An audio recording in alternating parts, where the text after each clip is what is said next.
Hello, welcome to the GATS tutorial of how to create your data tables and graphs in Excel and then how you transport them over to a Word document. So here's Excel, and the neat thing about it is a data table, so you can see the individual cells here.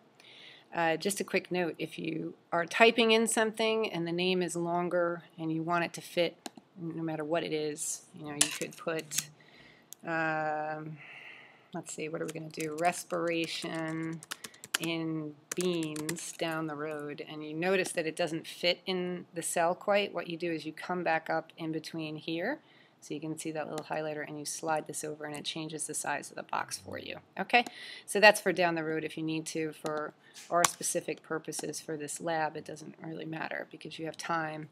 And I'm going to use some fake data here. So here's salt water versus tap water. And this would be for your experimental trials, for your inquiry lab. So for time, it depends on how you recorded it. If you have trials, you have trials. If you record it every 30 seconds, then you're going to put it in similar to the control trials. Now, the neat thing about Excel is it will recognize the pattern. So you highlight like this. And if you notice, there's a little box here. And if you hover over that box and you drag it down, it will count for you. And so depending on how many you have, how far it went with the pill bug lab, it was over 10 minutes, correct? So you may want to go down here. And now you've got your times in the half a minute. So that's how you do it. So you record for however much you recorded for. Now you can't do that for your dependent data in here.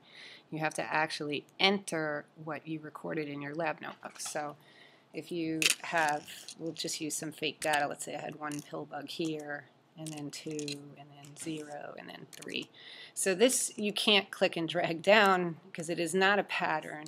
It is your own individual data, and we'll just put some in this way. Also, if you have the same number though over and over again, like if the rest of these were zeros, then you can highlight one box and drag that 0 down and it will all go in. Okay, so these are, let's say you're out of 10 pill bugs. We have to do our match on the other side here. So enter your data in as you go down. So you'll do this with your own. I think that's pretty self-explanatory. And then the rest of these would be 10. So once again, you highlight the box and you click that down. Okay, so now we have some data in there. And we want the averages because you're going to have to chi-square your data.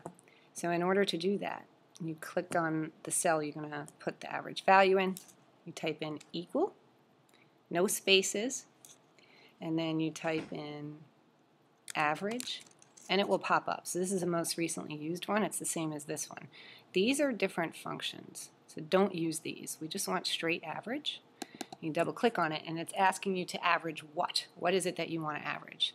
So you highlight the box, and you're going to drag this up. No words though, just the numerical values. And then you click enter, and there's your average. Now this formula is already in here. I don't have to re-enter the formula again. I can just drag this over to the next box, and the formula should highlight, except it's not doing that here for some reason. It's being temperamental. Normally if you drag that over, try it in yours on the PC, and it should, there we go. So then now we've got the average here without having to type in equals average again. So you have your averages for both columns, and then in your lab you're going to chi-square these results. We could just go out to the hundredths for you guys. You don't have to put in the rest of these digits out here. So you'll chi-square the difference between 1.36 and 8.57. I know there's no such thing as 8.57 of a pill bug, but for chi-square it doesn't matter. You're just comparing to the critical value. Okay, just a quick note while I'm doing this, you can do this for standard deviations as well. And we actually will have that in your next lab, and I'm going to show you how you do that. It would be equal, STDEV is what we want. And so we'll double click that, and again it's going to ask you what do you want standard deviations of. And so then you highlight the boxes. Make sure you don't have the average in there. We don't need that. That's going to give you a standard deviation. And when we do the artificial selection lab, we will do that as well. So this will give you a heads up on how do you get that done. Okay, so there's your standard deviations. All right, so now you have this beautiful data table here, and you want to import your data table into Word. And so what you do is you select all, right? So you highlight over these boxes, but just those. And you're going to come up to copy. Now, if you don't have a Mac, you won't have this here. You could do Control-C, or if you go to your edit column, you'll see copy. So you can do it that way. And then you're going to pull up your Word document, and here is your template for your lab reports. And so you want to come down to the results, and here's your tables and graphs fully labeled, right? I mean, eventually you're going to get rid of that. So this you can get rid of when you're doing that. And we'll put your first data table in. And so now we'll paste it in. And there you go. So now we can actually format this so that it looks a little bit better as far as a data table goes. So you have some paste options here. You can match destination, you can keep it as a picture. If you want to keep your source formatting, you can do that. We can match destination to table style, and ta-da, we have this beautiful data table, but now it's missing, oh, I see what happened. It was a little too large as far as time, and this doesn't really match up either. We'll highlight all of this, and you can actually auto-format it. That's in here. And so as far as tables, you can table auto-format. You can auto-fit the contents to the window. And so this is how you change your stuff so that it matches it. And when you click on auto-format, it will pull up some different types of formats here. So I like the simple one. In scientific papers, we actually do it this way. And so you can click OK, and it will format that out for you so that it fits. We can also change this. You can change the width of the boxes to make it a little bit smaller, and then to match up your formatting in here. On a Mac you would use Toolbox, but you could go to Format and Text Style on a PC. And we want to change this alignment and spacing so that it matches up everything else. We'll do line spacing. And you can single space your tables to save paper and save room. Alright, so unfortunately I've got a little spinning wheel. So while that's running, we'll come back to the Excel and I'll show you how to graph this. Okay, so now we have this data here and we want to graph it. And so when you graph, you don't put the average and the standard deviation in on your graph. We don't care about that. And so you're going to highlight your data only, okay? And you go up to Insert, and on a Mac, you're going to insert a chart. If you pull this up on a PC and you have a relatively new version of Excel, when you go to Insert, the actual graphs will show up in front of you, so you can choose one. And so we'll choose Chart, and then this gives us a number that we can choose up from. So like you don't want to choose donut because it's not going to display your data in the best way. Same like for this is not really how we want to display data. It's not going to, you should be able to read a graph and it should tell you exactly all of the trends in what you're looking at. So we may be better off with line graph here, and there's a few different types, and you can try a couple different ones, and the idea is to show your data in the best way possible. And so here we have line graph, and we have saltwater versus tap water trials. Now, we don't need the time because that's an independent variable.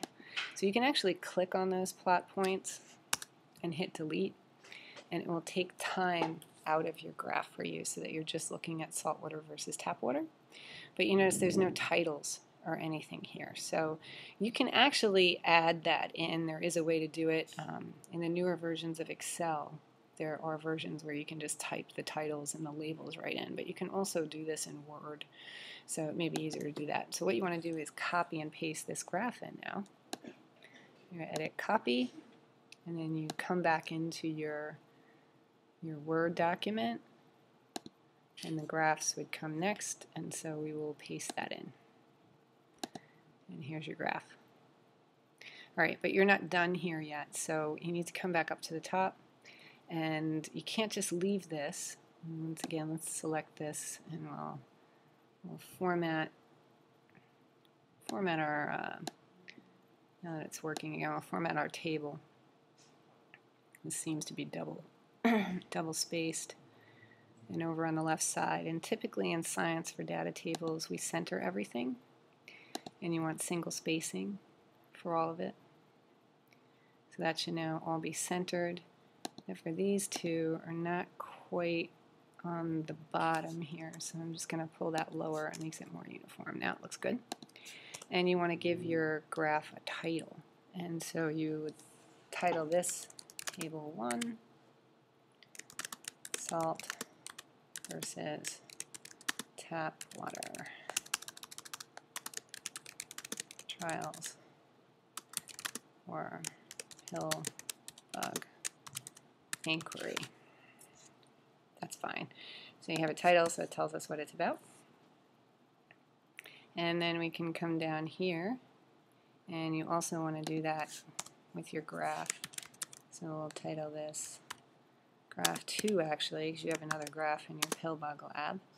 And this will be, we have number of pill bugs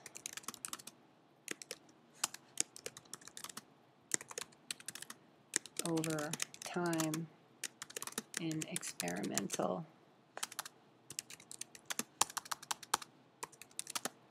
trials. All right, now you also want to add labels in on these, so you can do that ahead of time. You have a title here, but you're going to need to label the axis here. Now you can center this. You can put a chart title in here on a Mac. You can put access labels in on here. In PC, it's slightly different, but you can add text boxes in on a PC, and it makes it actually very easy for you to do so. So if you're not sure, you can come see me for extra help. But this is a great way to display all of your data. And once again, you do need to add in your labels for what these axes are. So this is telling you the key here, but underneath, you know, what do these numbers mean, 1 through 19? And so you have to have that labeled underneath, so add a text box to do that. So you'll have an access label here, and you'll also have an access label on this side. So you should see number of pill bugs in on this side, and this would be time in minutes. So make sure you have your units there too. Okay. Underneath for calculations and statistical analysis, this is where you're going to put your chi-square chart. So you can add a table in here. And remember, chi-square is category. Then it would be observed, expected, observed minus expected squared, observed minus expected squared divided by E. So you would need actually a 3x6 table so that you can have headings. So you can go and click that in. And for these values as well, we like to center those up. And now you can type in the rest of the stuff that you need for your chi-square. So you should have 2 here. You should have, this will now be table 2, chi-square for control trials. And then you will have a second table, which will be table 3, chi-square for experimental trials. And you will put your table in for here. So you should have 2 chi-square charts. And then you will compare the results of your chi-square values in your discussion and conclusion. All right, so that's how you do data tables in Excel and graphs in Excel. And it looks nice, and it should make it easier for you for the rest of the year.